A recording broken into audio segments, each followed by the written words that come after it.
This podcast contains content that may be triggering, so please practice self-care, knowing that you can stop, pause, and regulate at any point. In our description, you'll find a free resource to help you do just that, to ground throughout your listening experience.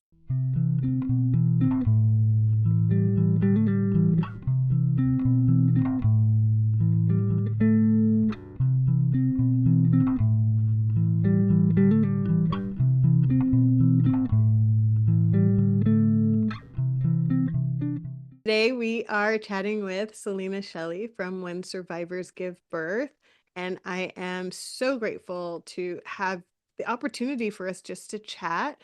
I'm going to share your bio and then we'll jump in. Selena is the executive director and lead trainer of the When Survivors Give Birth organization. She is also a licensed mental health counselor and has a psychotherapy and consultation practice in the Seattle area, where she specializes in working with pregnant and postpartum trauma survivors. Selena was trained and mentored by Penny Simkin and Phyllis Klaus, authors of the groundbreaking book When Survivors Give Birth.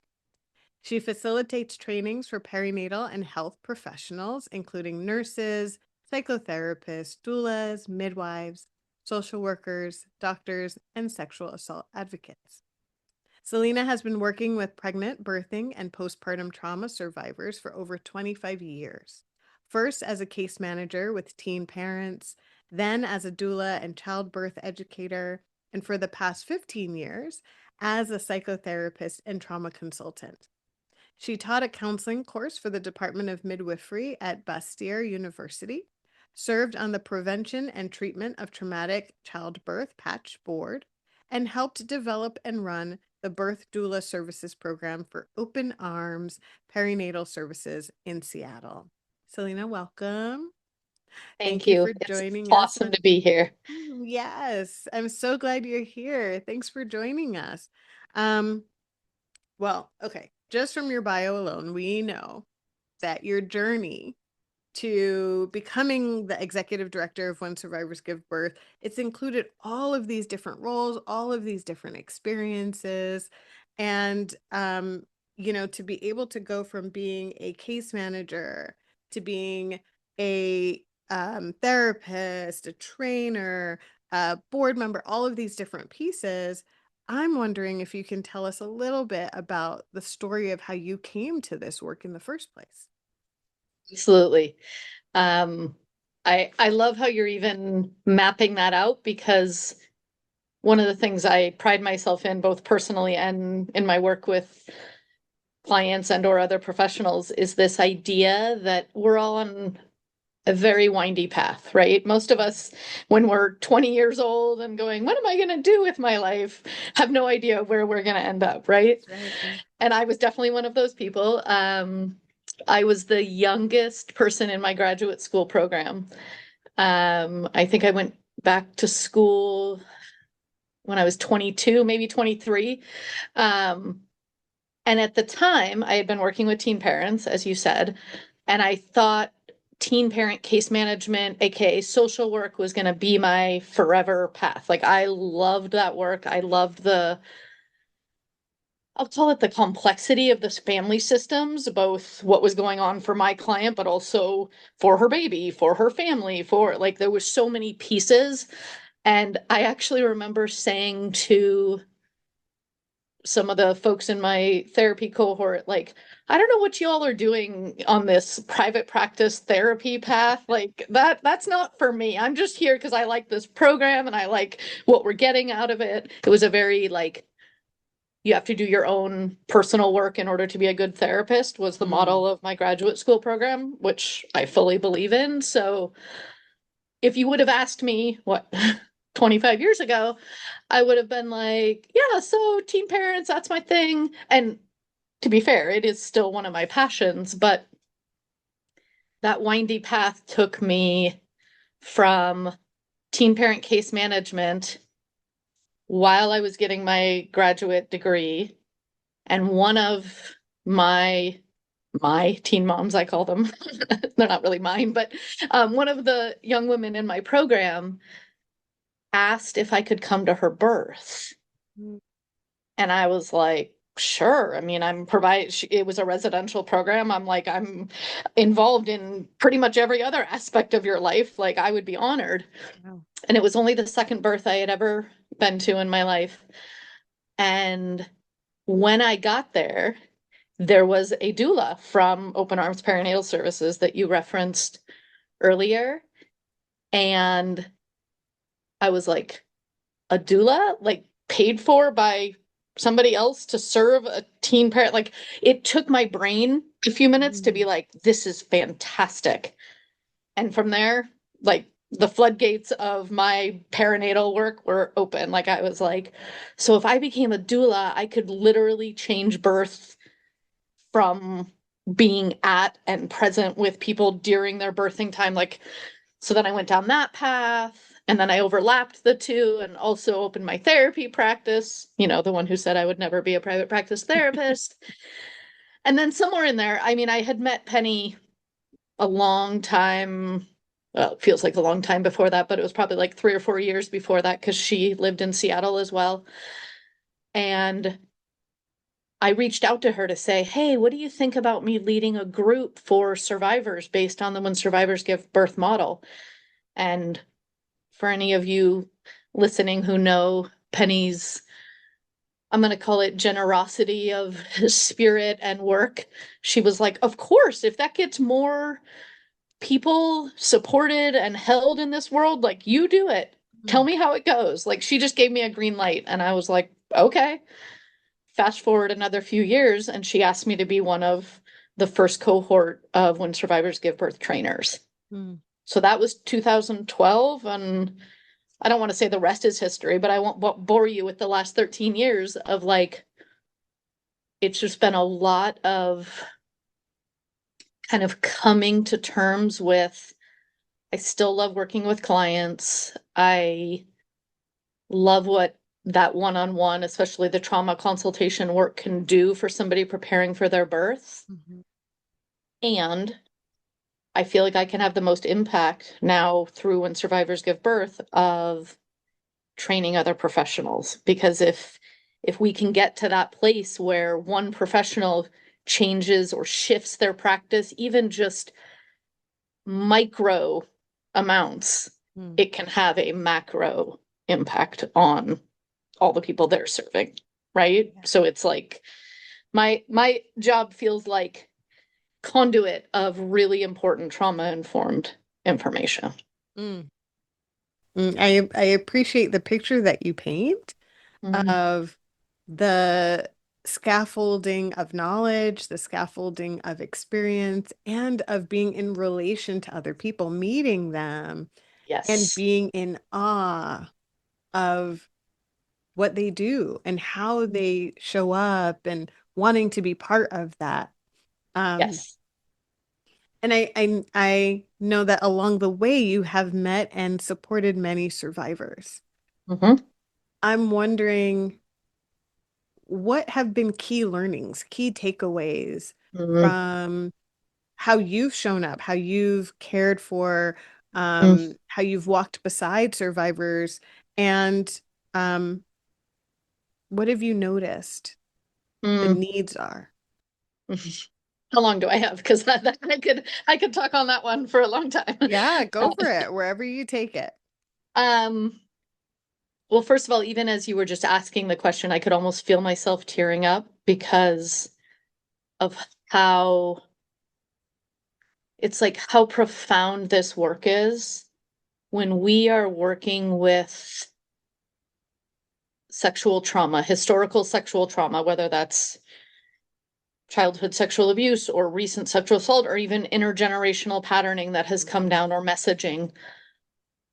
I feel like the opportunity to, as you say, walk with somebody and support them at such a transformational time in their life, that to me is the game changer because I don't want to say there's so much at stake like in a pressure way, but it's like there's so much opportunity. Hmm. That's how I think about it, right? Like, and it's funny because, you know, I'm sure it resonates with lots of folks that pregnancy and or postpartum is not the time you think of doing your deep trauma work, right? Like that sounds kind of like, wait, I'm supposed to be in this like preparing to have a baby or learning how to take care of a baby phase. And yet the way I come to this work is like, what if that attention, what if that preparation allows the pregnant, birthing, postpartum person to just have a shift in how they experience Hmm. their perinatal period, Yeah. right? So an example that when you ask about like what have I seen be effective, we talk a lot in trauma informed models about consent, which we should. I mean, it's a very important piece. Mhm. And yet it feels like 10 times more important when we're talking about something like labor and birth, Mhm. right? Not that it shouldn't be that important for everything, but we're human and things sometimes get missed. But I'm like, when somebody is in that often vulnerable or new or open, whatever word you want to use, of a space, the difference between a provider who takes even that extra, what, 5, maybe 10 seconds at the most to say, hey, this X is going on. I would like to do Y. Are you okay with that? Right? Mm. Something that simple. And then waits that, what, half a second for the, in this case, laboring person to say back, yes, I'm okay with that. Or can you explain more what you mean you want to do? Right? Mm. That is game changer. I mean, I've literally seen it in the birthing room and I study it as part of when survivors give birth as a model. Like, the difference that can make between somebody feeling empowered, feeling like that repatterning opportunity from their sexual trauma Mm. has occurred in the labor room. Like, I don't know how many times in this podcast I can say game changer, but like game changer, right? Because that didn't take a lot of effort on the provider's part, right? It took minimal time and just a quick flip of like, instead of just going to do whether it's something as potentially invasive as a vaginal exam or even, hey, I want to put my hand here on your shoulder to provide you some comfort. Like, what if that one move, Mhm. with or without consent, is the turning point in somebody feeling safe in their labor? And Yeah. then what if that impacts how they feel in the minutes or hours remaining in their labor and the hours and days of the early postpartum? Like, it's a cascade, right? We talk Mm. about cascade of interventions in a different way in childbirth models, but when I think of cascade of consent, I'm like, it's real. It's the thing.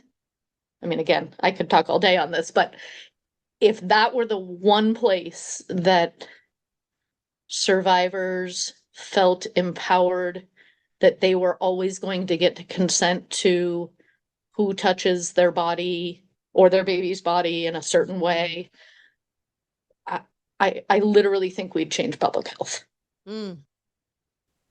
I oh, there's so much there, You know, right? I'm like, There's so much there.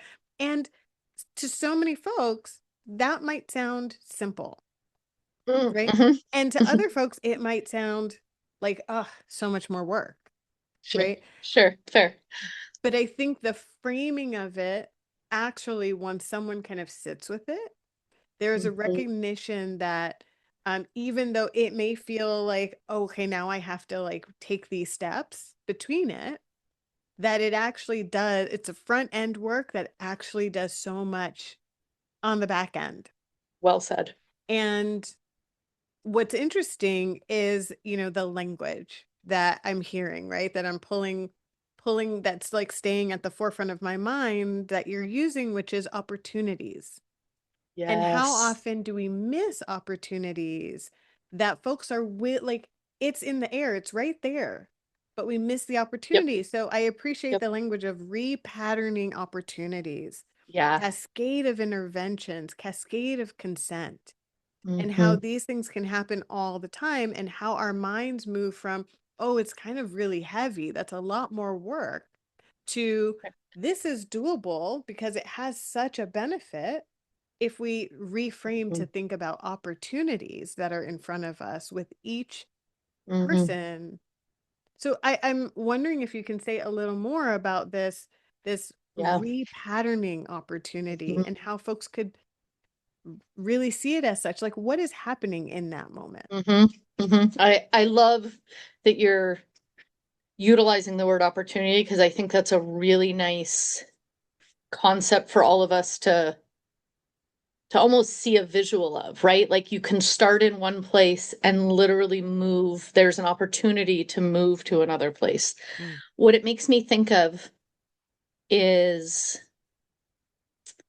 one of the things I often say with my therapy clients, survivors or not, but just human, is a lot of times folks come to therapy because it's finally a place they get to be heard, mm, right? Like most of us have experiences, bless our parents and mm, communities and all the stuff, yeah. but like most of us have experiences growing up not being heard. And that could be in acute situations like somebody was abused as a child and tried to disclose, and it was either not heard at all or told to keep it under wraps to keep other people from feeling alarmed, or, all the reasons. So it can be something acute like that, or it can just be this sort of general feel that like nobody gets me, or I I'm not understood by other people, right? So Mm, that as a therapist is one of the things I pride myself in is I want you to feel deeply understood.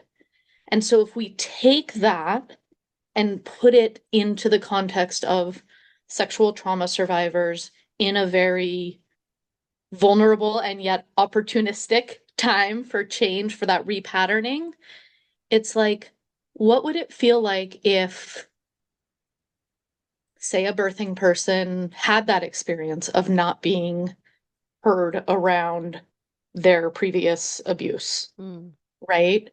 What would it feel like to walk into their prenatal visit and say to their doctor or midwife, hey, I'm having this fear about XYZ. And rather than that fear be minimized, I almost want to say, like, oh, it'll be fine. The nurses are great, or I'll take mm, care of you, or like whatever we as humans, we all mean well. I don't think we'd be doing this hard work if we didn't mean well. mm, Like, if that is sort of the response, but really, if you were to read between the lines, that's a Penny and Phyllis reference that I use a lot, is the reading between mm. the lines. If you were to read between the lines and go one step deeper, right? This is that pause, that breath again of like, wouldn't it be fascinating to find out why that's a fear? Right? Mm, Not that, I mean, I know prenatal visits have a cadence to them. They can't last for an hour-long therapy session, right? mm, But can you imagine somebody leaving their prenatal visit and then eventually going into their birth experience, feeling like somebody understood their needs or understood where it was coming from, and that it wasn't really about whether they were going to use a birth ball or have yeah. an epidural. Like those are tangibles. Those are important things to talk about, but they're not getting at the root. Yeah. Yeah. It's game changing to have someone who takes a moment to see you and, Yep. yes, goes a little beyond what you might feel mm, trusting enough to present, Yes. Well said. but can they see what you're afraid of underneath in what you're saying or not Yes. saying, right? And that Or not. takes a skill, a practice that, Hmm. um, and what I'm hearing a lot of what you're sharing is how do we get to that place where we can do that? Hmm. And it starts with reframing how we think about that or even how we see what's being presented in front of us. Totally. One of the frames of reference I use for exactly what you're talking about is, I mean, change is hard for all of us, right? Like I just was talking about how I've been working in this field for 25 plus years. Like there are things that certainly in those 25 years I've had to be like, huh, Mm, that might not be my best approach anymore, right? mm, It's like you learn a different way.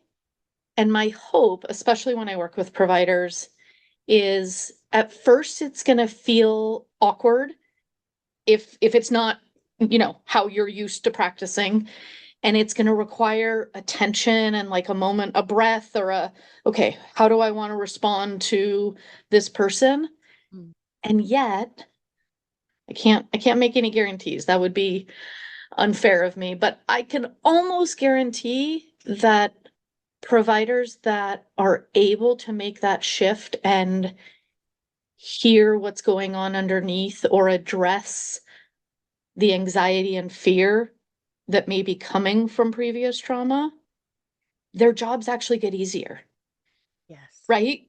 Like it's like growing pains, right? It's like it's going to take a little effort, but once you implement that into your practice, you're going to find your prenatal visits are way less stressful because you don't have Mhm. somebody coming with like 20 different concerns they have that all really stem from maybe one or two needs that they really need heard, Yeah. right? Yeah. Because the need is going to continue to show up until Exactly. it's spoken to. Well said. Beautiful. Yep. So part of having these series of conversations is about first building awareness Sure. and two, to be and increase skillfulness, right? Because Mm, some of these subtle things that we may not have the time to always consider or think about sure. are things we need to be reminded about. Hmm. Um, and so how do we come together? How do, I great thankfully get to speak with folks who are doing this work and are passionate about doing this work to share what are some of these best practices. And I feel like we're already in it. So Yeah. I'm just going to keep going if that's okay. Great. Okay. No, totally. Um, so can you speak to some of the common challenges that survivors experience? Um, and, this can be anything from during the pregnancy Sure. stage of things, during labor and birth, during postpartum, like some of the things that show up for folks as they're going through this process, but also like emotionally, what is at the Yeah. forefront? Yeah. I like how you're asking that in a really no surprise holistic way of like what shows up and also what emotional and or trauma needs might be underneath that, Mhm, right? mhm. And I mean, it's different for every survivor, right? Yeah. There is no one map. I will say in the When Survivors Give Birth model, one of the things I really like about it is we go through what used to be the top 27 potential triggers, which sounds like a lot. Bear with me. We've now, in the last few years, upped it to 30 because we wanted to be a little more Mhm. inclusive of things that in 2004, when Penny and Phyllis were writing the book, maybe didn't get included. So 30 triggers. I mean, somebody who's like, oh, let me look at my trauma history, like Yeah. that sounds completely overwhelming, right? So, what I often say to folks who have the courage and the desire to come and engage in a conversation, we call it a consultation, but really a conversation around what might get triggered for them, Mhm. is nobody has all 30, right? That would be completely overwhelming. Yeah. But most people have 5 to 10, Mm. right? Like there are things, and I'll give you a few of the most common just so we can be speaking the same language. Like, no surprise, I would say the most common trigger manifestation, however you want to call it, would be vaginal exams, either prenatally or during labor. Yeah. I think when we're talking about sexual trauma, that's not a surprising trigger, right? Like a lot of folks, even if they aren't sexual trauma survivors, Mhm. have a really hard time culturally, familially, personally being, I'm going to say, honoring of their female body parts, right? We live in a culture that doesn't do any justice, is how I'm going to say that. That's probably a different podcast. Um, but like, then when you add the sexual trauma layer, and especially what can feel like an invasive, not always consensual occurrence of like, well, we just have to do this because we Mm. always do vag exams at triage, or we always need to check if this is happening. I'm not saying, I mean, medical professionals, I think, are amazing. I would never want the responsibility of being in the medical care of a birthing person and their soon to be baby on the outside. Mm. Um, and what if in that slowing down process, or if in how a provider went about engaging in when they do need to do a vaginal exam, when medically there is a need for that, what does that conversation and consent look like? What can keep somebody's activation as low as possible? Who do they Mm. want in the room, if anyone? What do they want to be talked through or not talked through, right? These are the questions that if we can get clear on them, not only result in a usually much smoother birth and positive outcome for that labor experience, but I go back to it creates more ease for the medical system as well, Mhm. right? Because what happens, and this relates to another, I'll say, pretty common trigger, is when we go into fight or flight, which is what happens based on previous trauma or current trauma, if our system goes into a tightening up and a I have to flee or I have to fight response, Mm. you can imagine that's the opposite of safety and openness and dilation and pushing a baby out. Like those are all Yeah. very spacious activities, right?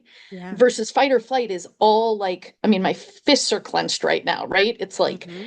it's a tightening down. It's a, I'm scared. What do I need to do to be safe? Yes. Right? So it's like, let's let's get that as much as possible out of the labor room. Are there going to be times where intense stuff is going on and somebody needs to use trauma coping strategies? Of course. Like labor is sometimes tricky, Yeah. right? But in the majority of cases, we can avoid that triggered response pattern that then leads to other triggers and I'll say shuts down more opportunity for repatterning. Mm. Mm. Well, and then also when we think about being in that survival mode, that fight flight Mhm. mode, um, and the clenching that happens, Yep. right? Like, I remember learning about oftentimes the correlation for survivors of clenching the jaw or having Yes. yeah, TMJ. TMJ with pelvic tightness. Yep. And what it means to open up the jaw, to relax Mhm. it, and how that also can open up the pelvis. Yep. And really, how being in that protective mode, Mhm. enhanced all by the trauma, but also enhanced by the maybe subconscious protection of that child, of that baby that is Yep. about to come through, right? Yep. How do you Yep. keep that all of that safe? And so Totally. then it may slow down labor, Yep. and Yep. then that might increase the need for interventions or the presumed need for interventions. And Mhm. so really thinking about how what I'm hearing you speak to really echoes through having a labor and delivery process that is um less traumatic. Absolutely. I love you naming that because we do still, and I hope this changes, we see higher rates of traumatic birth Mhm. in sexual trauma survivors. And it's for a lot of the reasons you were just naming. If one thing or a few things get triggered and then the tightening happens and then you have other interventions or a stall in labor, right? It can lead to those other interventions and or I'm going to say urgencies Mm. that create even more adrenaline. And then when you have more Mhm. adrenaline, like adrenaline is not the friend of oxytocin. We No. want we want love and oxytocin in the system, not adrenaline, right? So it's like, how do we, and I mean, I would love to have a chance to talk to every medical student on the planet when they're just getting started about like, how can you through seemingly simple, if you don't make them harder than they need to be, Mhm. actions, how can, just by the way you walk into the room, Yes. right? In the 0.01% of cases where there's a true emergency, sure, come running in. I get that. But like that's a very small percentage. The rest of the time, what would it look like? Here's another one of the common triggers. What would it look like to knock and ask Mm. permission to come in a laboring person's room, Yes. right? That's consent, right? We're literally starting at the door with consent because Mm. somebody, especially if they're in their, labor zone and they're not really aware of who's around and what, that can be really triggering to just hear someone come Mm. in. Maybe your back is to the door, maybe you're in a position that feels really vulnerable, and all of a sudden you don't know who's behind you. Like, Yeah. I don't think I need to connect too many dots around how, especially for a sexual trauma survivor, that right there could be the thing that turns that labor to an adrenaline mess instead of, what if we had knocked and just said, "Hi, it's Jonathan, can I come in?" Yeah. Right? Yeah. And then pause and wait for the yes or the "can you give me a minute?" or, Mm. right? You said so much. I So know, I'm much. like I I'm mean, like I could talk about this all it's day. so much good stuff because when you said your back to the door, Yeah. I was just like, that got me. Because I Hmm. was like, I would turn that bed around. Uh, Because we imagine talk someone about that. constantly Yep. coming at your back and Yep. you don't know who it is. Like body language alone, you're in a bed. And if you Hmm. have an epidural, you can't move, right? Yep. So you're stuck to that bed Yep. and someone is constantly coming at your back and you don't know who they are, right? Yep. Triggers compounded. Yeah. So Well said. there are Compounded. so That's many, exactly. yeah, yes. And so there's so many things in communication. What does it Yes. mean for if Jonathan's coming in the room again? Did Jonathan first introduce, Hmm. themselves at the beginning of like, this is who I am, this is my role here, you know, Hmm. does the birth plan include Jonathan? I don't know. Yep. What I think about. Yep. Yep. um, or even if there's a transition in nurses, Totally. is is is there an introduction in that Yep. transition? Yep. So these Uh, are it's all almost things. like that safety piece you were referencing earlier of like, those are ways that if it's whether it's a lunch break or a shift change or Mhm. that we can, I'm just going to say it, we can do better, Yeah. right? And by we, I mean all of us, right? That's not a providers versus nurses versus You're right. doulas versus, it's, Everybody. we all could just have a little more mindfulness Mhm. towards what might be activating for the person in front of us. Yeah.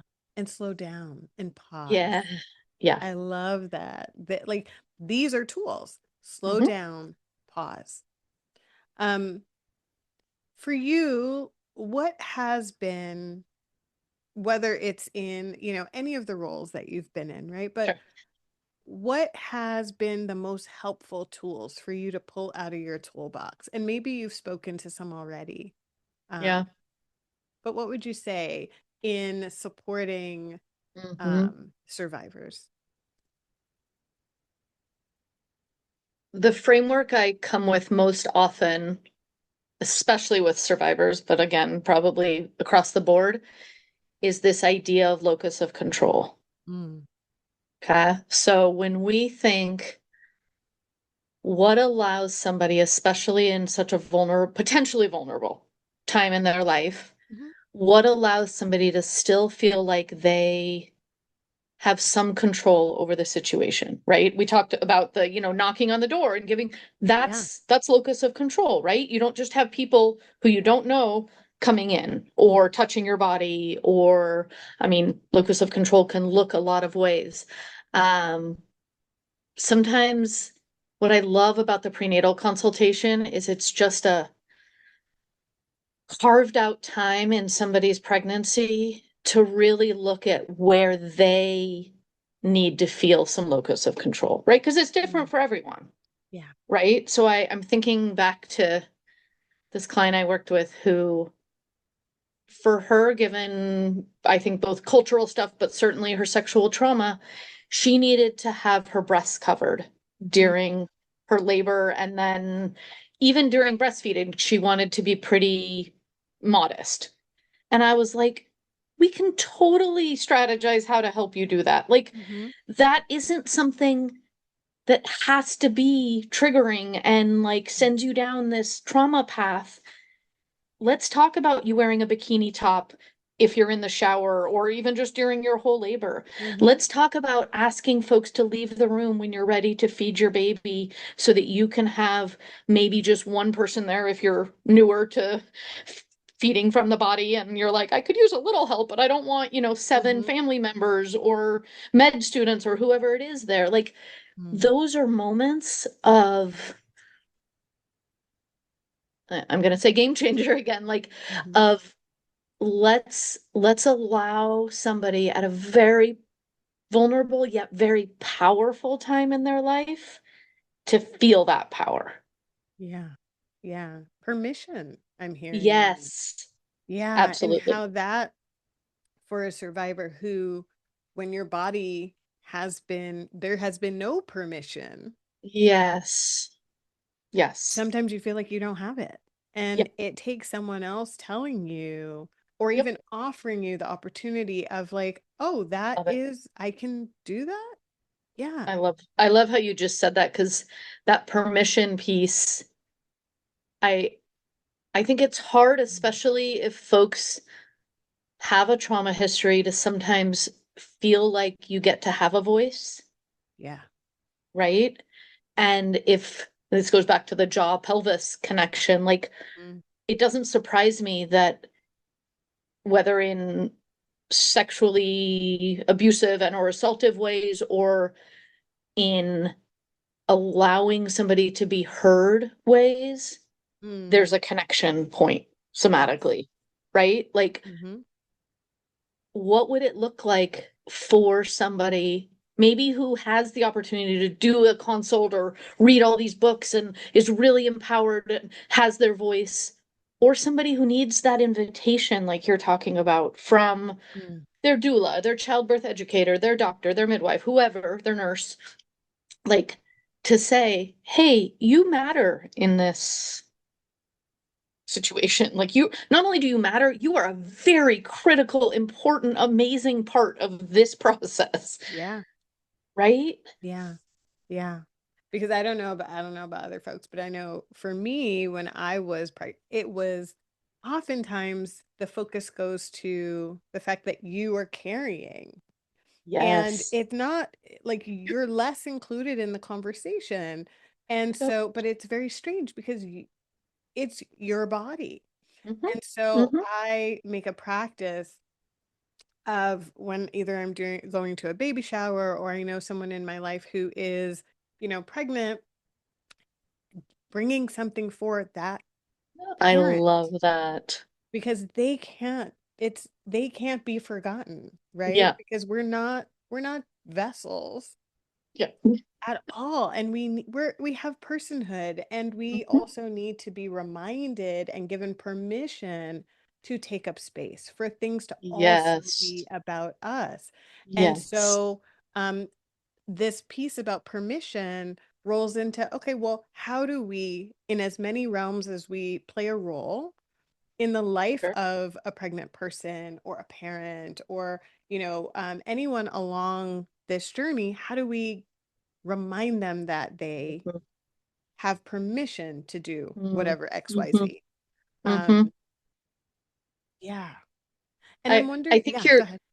I was just gonna say, I think you're right. There's both subtle ways we can do that just in, verbal and or body language.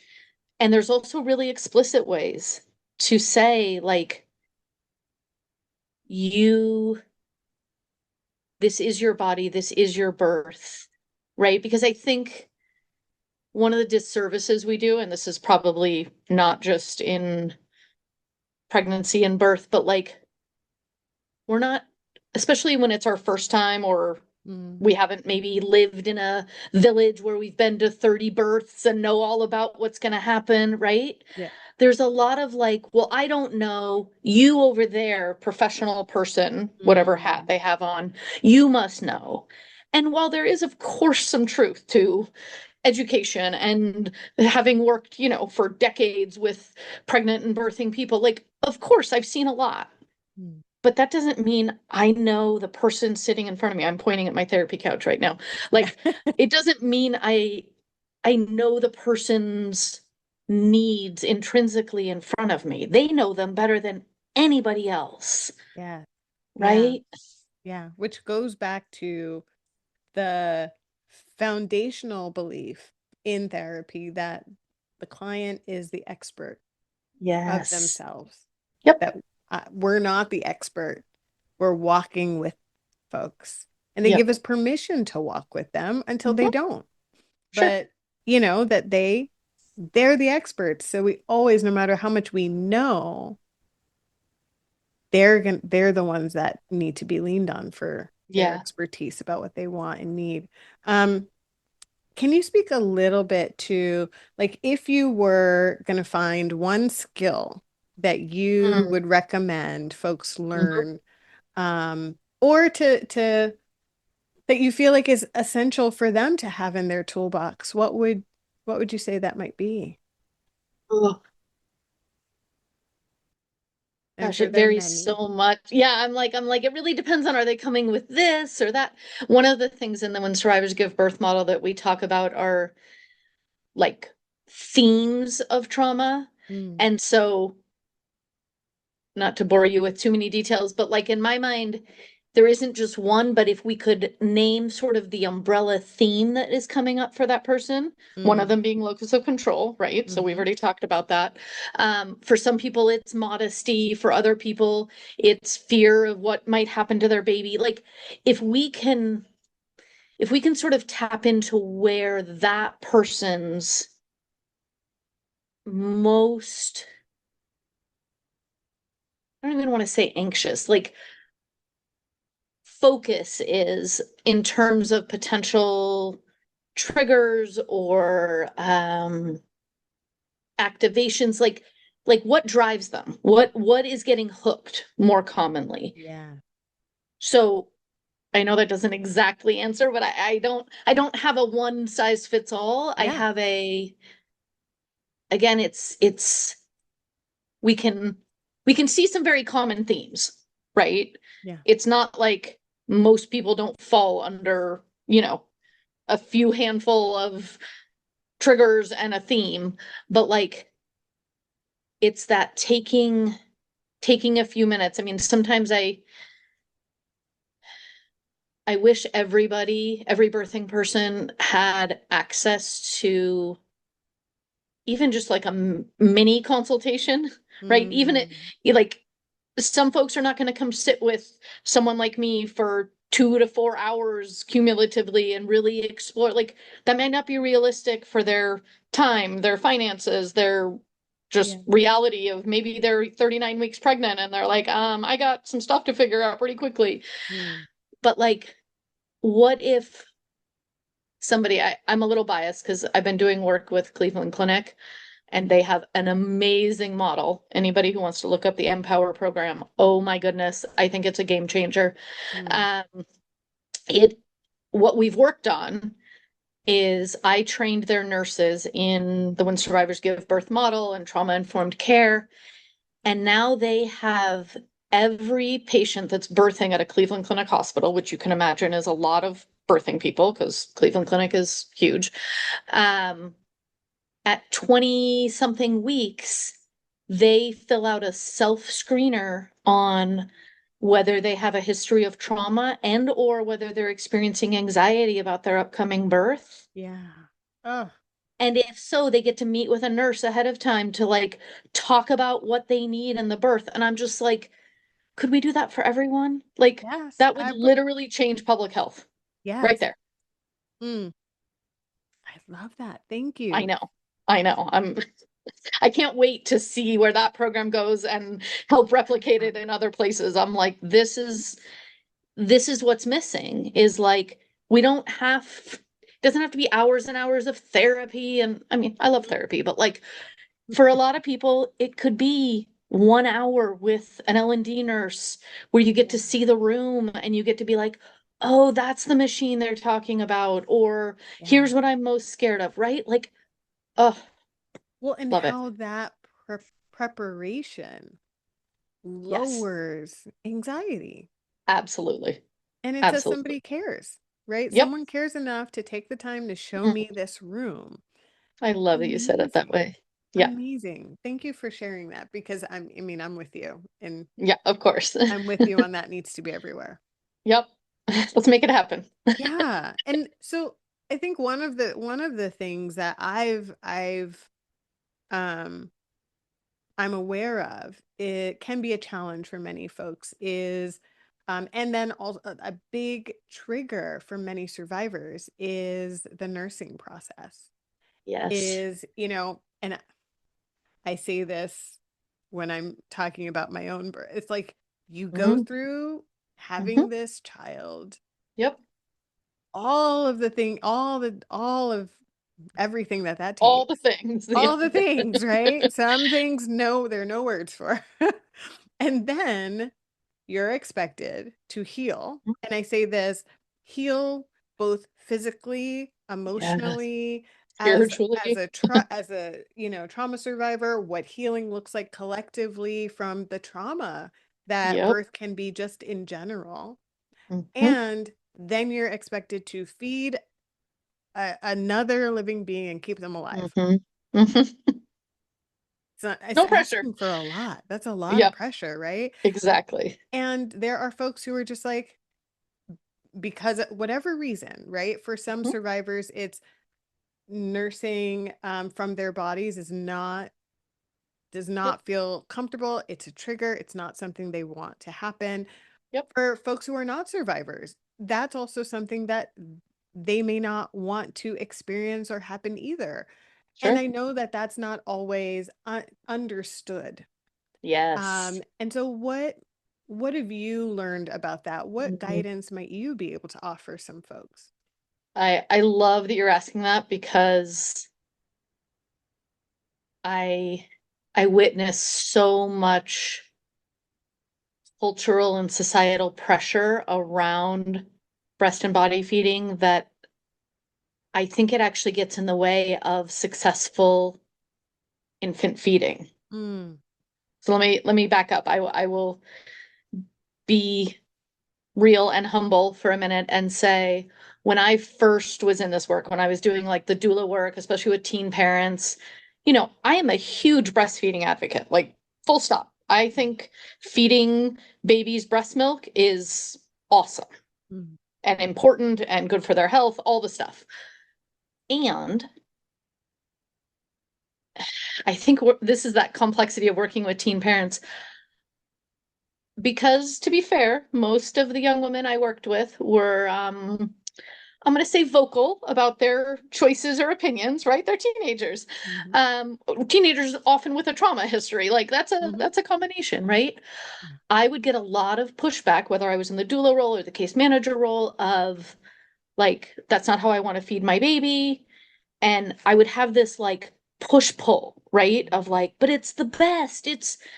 And what I learned, again, it took some humble teachings, mostly from my clients, And then, of course, reading books about like, well, what is truly successful infant feeding? And you can't see me, but I put that in quotes.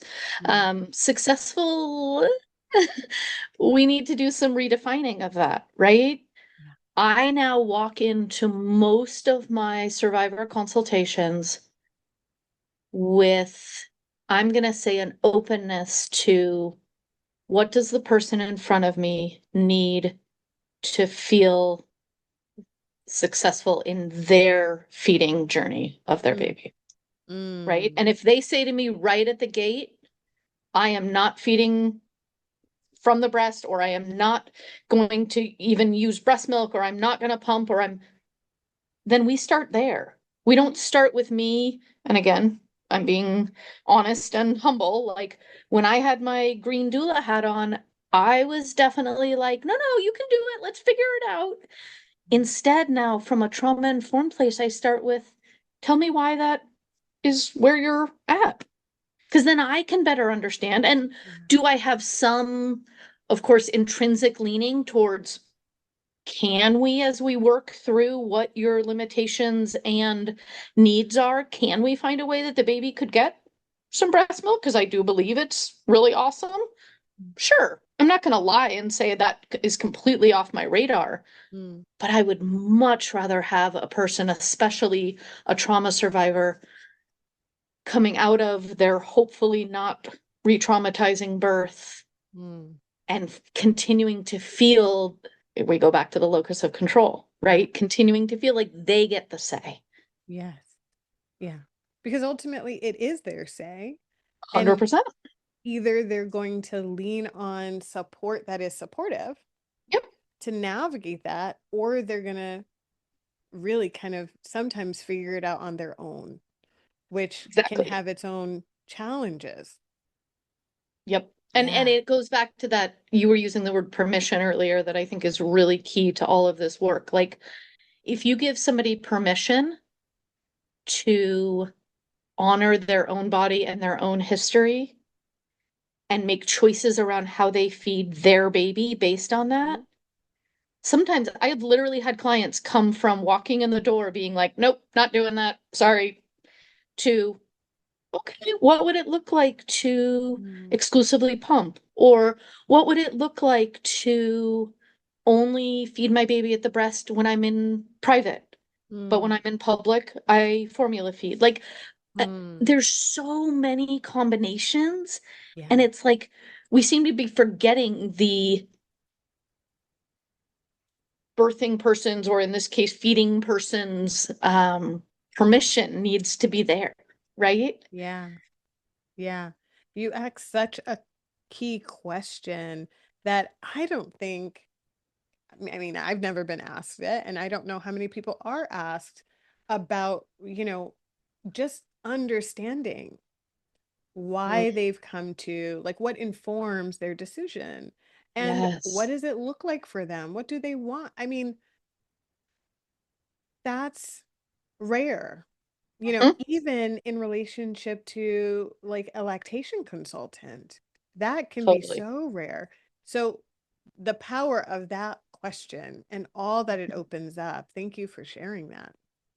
Mm. I love how you just phrased that when you said like sort of that exploration and what's going into it. I don't know why my brain went here, but I was like thinking we give more time and attention to why somebody wants a certain model of car or color Mm. or certain features, right?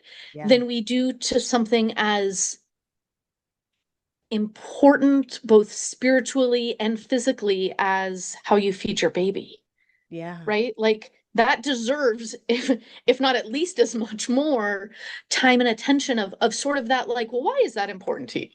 Yeah. Oh, leather seats are important to me because I have messy kids and I don't want to have them stain. Okay, great. Like it should be the same kinds of questions, obviously different questions, Yeah. but like it should be the same, if not more introspection on like, well, why is Mm. that important to you? Or what's the piece that is informing that decision for you? Yeah. I mean, I hear lots on societal value Yes. in there, and also, on one has judgment that is often placed on it more than the other.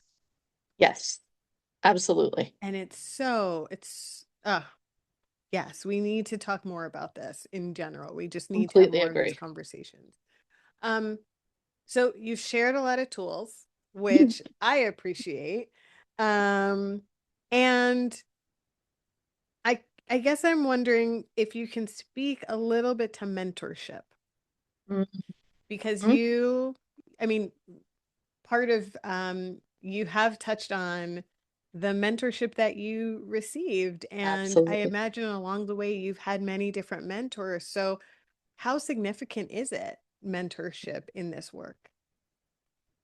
I mean, I'm a little biased because I literally had two of the most amazing mentors on the planet, right? So I like, I sometimes wonder like how I got as lucky as I did Mm, to have Penny and then Phyllis come into my life and want to support me in the path I'm apparently supposed to be on.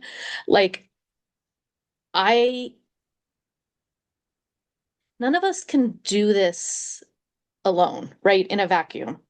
And that means both peers and community support and buy-in, like you and I are talking about, of like, we need to address this trauma-informed healthcare, perinatal work, however we want to describe the bigger umbrella, like as all of us who are currently doing the work, but then also looking to those mentors, right? Looking to the people who've been doing this work for a long time.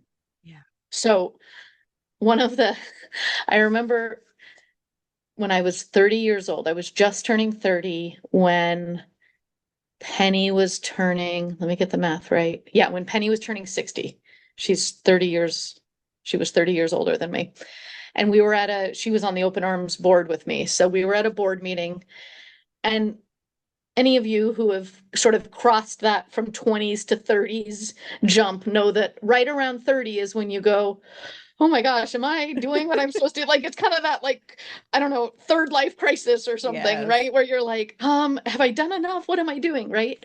And I remember sitting there and Penny didn't have to say a word, just her presence of like, wait a minute, she has impacted more people on this planet and more births than anybody I know. Mm, And she didn't start that work till her 30s. I was like, okay, I'm good.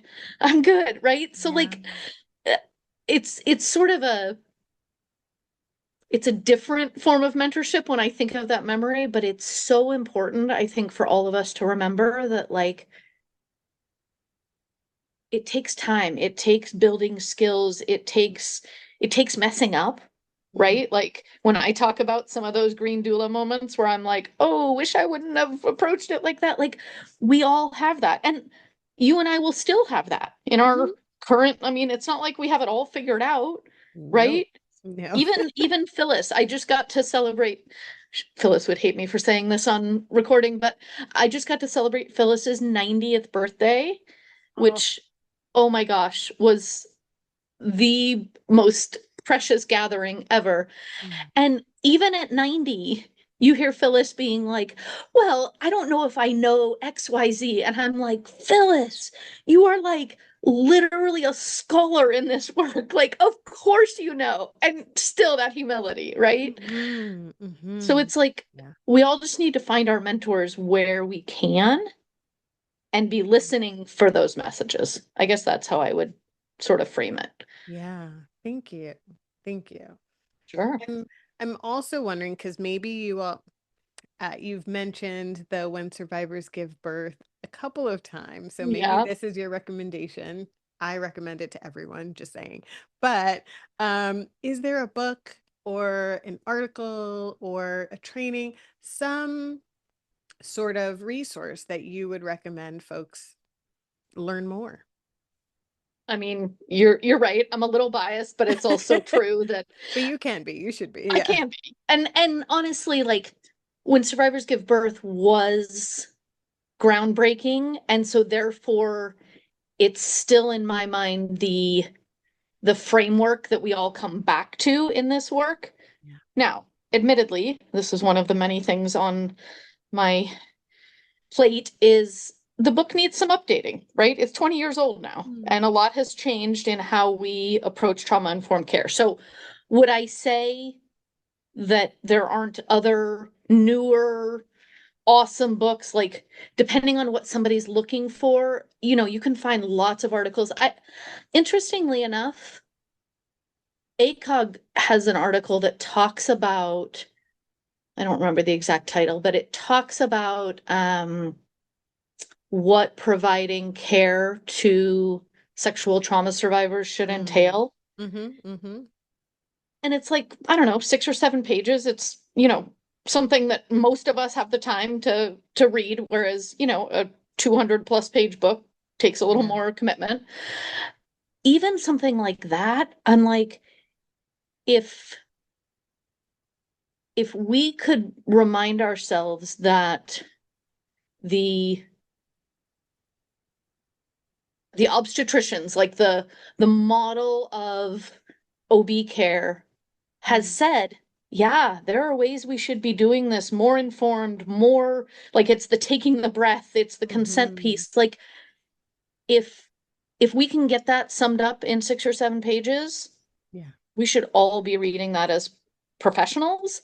Yeah. And then on the survivor side, I you know that we both have too many things on our hopes and plates, but like I think more survivor groups specifically for pregnant Yeah. survivors. I used to run like a 4 hour workshop, like a one time come talk about, like, you don't even have to talk about your trauma. It's not Mhm. a therapy group.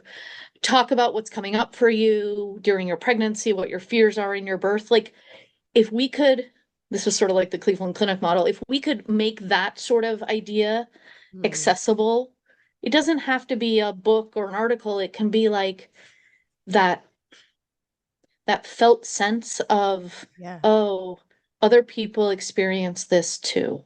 And it's so needed. I've been trying Yes. to, and this is in the hopes of having a group for survivor parents, Oh, because folks are trying to figure out how to navigate yep, both their own healing and the triggers that come up in the process with the act of parenting, and not wanting their triggers to then carry over.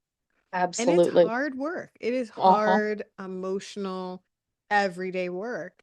And Yep. so folks need a space to ask questions, Mm, without the shame, without the fear, without all the stuff that gets kind of mixed in. yep.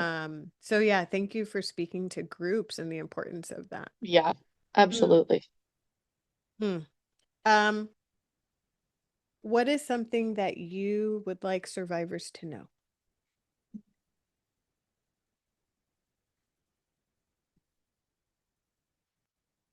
You're making me tear up again. Um,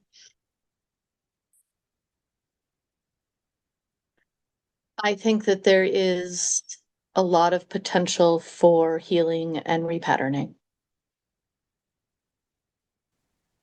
Full stop. Okay. Yeah. Thank you for sharing that. Yeah. And then, is there anything I haven't asked that you feel is important to share?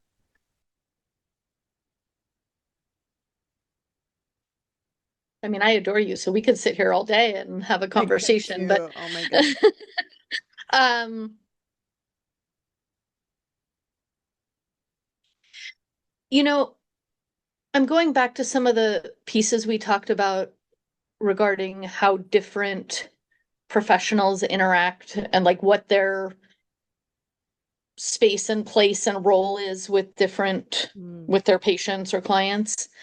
And I guess one thing that often crosses my mind that I just explicitly want to say is like we're all on the same team, right? And I feel like that gets missed sometimes in, well, this person's responsible for that and that person's like Mm. it's like if we could model what got lost when we all, moved away from like village, everybody living in Mm. in cohesive. And I'm not saying it was easy life. Like, don't get me wrong, that we have a Yeah. lot of luxuries and opportunities that we did not have in past generations. And like, if we all could be on the same page that everyone, survivors included, or maybe especially survivors, deserve to be treated with care Mm.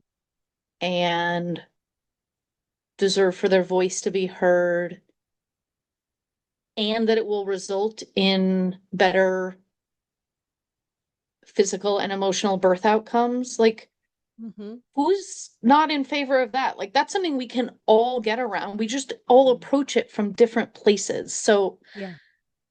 that to me is a really big piece of this, is like, how can we all come together so that survivors feel more held? Mm. Yes. Thank you. Mm, Thank you for sharing that. Thank you for absolutely. all your wisdom, all the yummy language, all of the tools.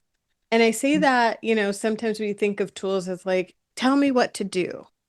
Mm, And this is never going to be that, right? Because going back to there is no one size fits all. There is no easy anything to this. It is process oriented. yep. And that takes having what some folks might call soft skills. Mm, And those soft skills are, do you know when you're dysregulated as the practitioner so that you can then um, ground yourself. You can then regulate yourself so you can pause, so you yep. can slow down versus maybe the rush of the day is causing you not to be able to pause. So this is so much of what I'm hearing you craft for folks is kind of like this menu of tools to pull from that will help folks offer better care and help their patients feel like they have control, like they have permission, like their voice is heard, like they are valued, and like they matter. And that just Perfect. creates so many great outcomes. Does that sum it up kind of? Yeah, when you ended on they matter, I was picturing sometimes you'll be driving behind a car and it has the bumper sticker that says you matter. And I'm like, that is so just sometimes we need that reminder that Mhm. like we, the person reading it, but in this case, our clients and patients matter.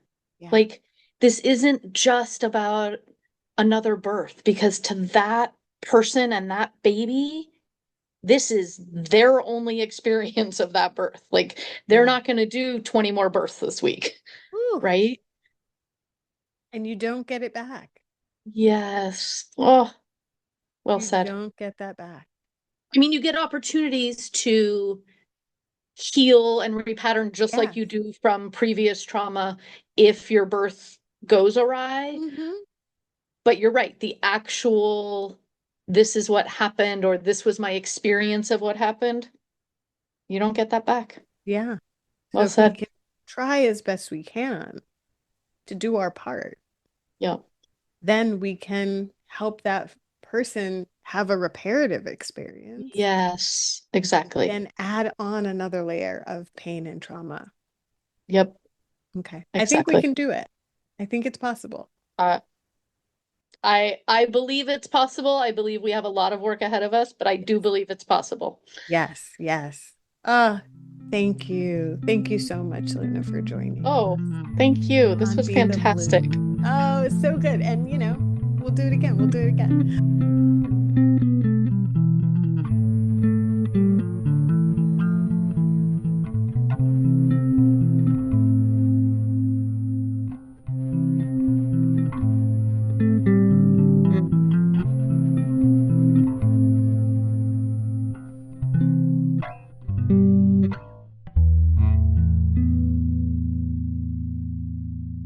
was a lot shared today, and I want to encourage folks listening to connect with what resonated with you most.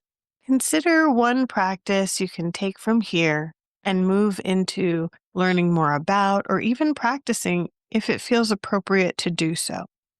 If you would like to support the work of Cactus in Bloom to bring you these type of conversations and to do culture change work that builds skills, creates awareness, and improves equitable care for survivors of childhood sexual abuse and sexual violence in adulthood, consider a donation. Your contribution can make a world of difference. And together, let's see what blooms.